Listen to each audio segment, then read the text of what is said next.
Hi everyone, Radhe Radhe. In this video, we're going to be doing chapter 18, verse 26. And now Bhagavan Shri Krishna is talking about mode of goodness in the third thing, the doer. He talked about knowledge, action, and doer.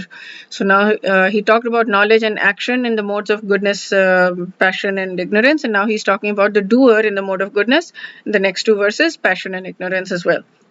So let's call out to Bhagavan Shri Krishna. ॐ नमो भगवते वासुदेवाय ॐ नमो भगवते वासुदेवाय ॐ नमो भगवते वासुदेवाय. Dear Bhagavan Shri Krishna, please help us understand these verses and please help us understand this last chapter of what you're explaining to us. Please help us improve our chanting. Please help us connect with you. Please help us fall in love with you, deeply, deeply, utterly, thoroughly in love with you. Please help us remove all of our anarthas. Please help us purify our hearts and purify our consciousness, and please help us focus on the things that are good in terms of what pleases you, good for us in terms of what pleases you. Please help us in all of these ways, and please help us understand this verse. Okay, so let's sing the verse together.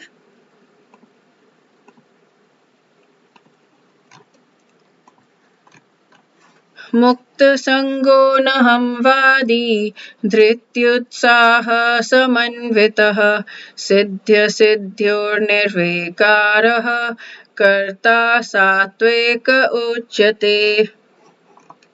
One who performs his duty without association with, so now one, the doer who performs his duty without association with the modes of material nature, without false ego, with great determination and enthusiasm, without wavering in success or failure, that person is said to be a doer, worker in a mode of goodness.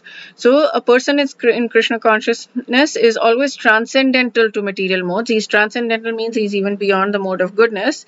He has no expectation for results of the work entrusted because he's above false ego and pride, and he's always enthusiastic until it's completed. Even whether it's distressful or not, it doesn't matter. He's enthusiastic. Whether he's successful or whether he's failed, it doesn't matter. He's just equal in both distress and happiness. This person is mode of goodness. And like what he also said, so here, this is what he had said. The three ingredients for action is knowledge, the action itself, and the doer. And we have done these two, mode of goodness, passion, ignorance. And now we're starting the doer, mode of goodness. He's described the other two. Now he moves on to the three kinds of performers of action. He clarifies that people in mode of goodness are not inactive. I mean, that's tamasic, that's ignorance to be inactive. Rather, they work with enthusiasm and determination. So anytime you start to feel like, no, I don't want to do this, whether it's material work or not, if you start to feel lazy, just remember that laziness is not sattvic, laziness is tamasic. So the difference is their work is performed in proper consciousness. They do not try to cling to things, nor do they believe that worldly things can bestow satisfaction. So they're not doing the worldly things, even material things that they're doing. They're not doing it for satisfaction of their soul. They know that it's not going to give them satisfaction. So they work with noble motives. They're working because it's their duty, right? And because their intentions are pure, they have utsah, which is zeal, enthusiasm, and dhriti, strong resolve or determination in their endeavors. Their mental attitude results in least dissipation of energies, therefore they can work and work and work long hours because they want to fulfill their sublime motives. Sublime motives means Bhagavan Shri Krishna's bhakti. Whatever they're doing, even if they're going for a job to make money, the ultimate reason is bhakti. They know that.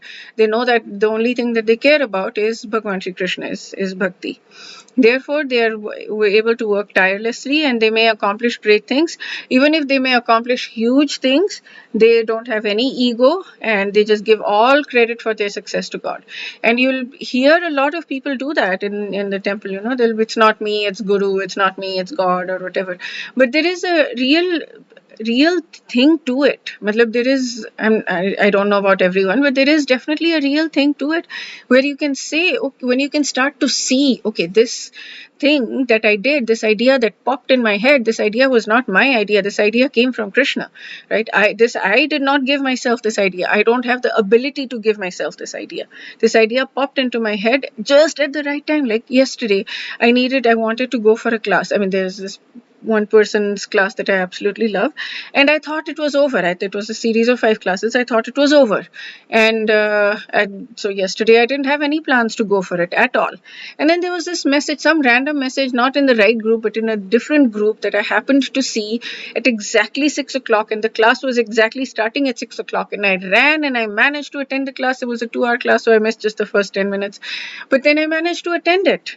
And I was like, how did this happen, that I had this thing. I got free just at that time, and I got free a little bit earlier, maybe an hour earlier, and I was just wasting time.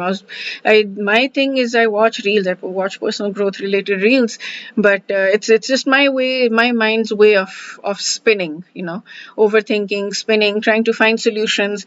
Whereas I know that the reels and whatever is not going to give me solutions. I need to just trust my wings, right? I mean, I need to trust that whatever happens in the right moment will happen. But then I'm just thinking, trying to find solutions, or pretending to find solutions, but in the actually just sabotaging myself, not sabotaging, like abandoning myself, like not trusting myself, and not trusting the, anyways. So I was doing that for an hour almost. I just wasted that time, and then I came and I was like, okay, I was determined. I was like, okay, I am going to now do something with my life. I'm going to study, I'm going to do something useful. And I opened my phone just before I started to work. I just opened my phone to catch up with my messages, and I saw this message, and it was 6 o'clock, and I just suddenly realized, oh, there's a class. So I managed to go and attend that class. It was amazing. And how did that happen? I didn't do it. I absolutely did not do it. I didn't tell myself, oh, right now, look at it. And this same thing has happened before. Just 2-3 weeks ago, this exact same thing happened for the exact same class. And it's Krishna providing that guidance, that intuitive guidance. Go look at your phone right now. Go look at these messages right now. Just it's amazing. It's amazing how it works. So when you start to see Krishna's hand in everything, when you start to work through gratitude in your life, then you'd start to see his hand in everything, and you'd know that it's not my success. So they give all credit for their successes to God.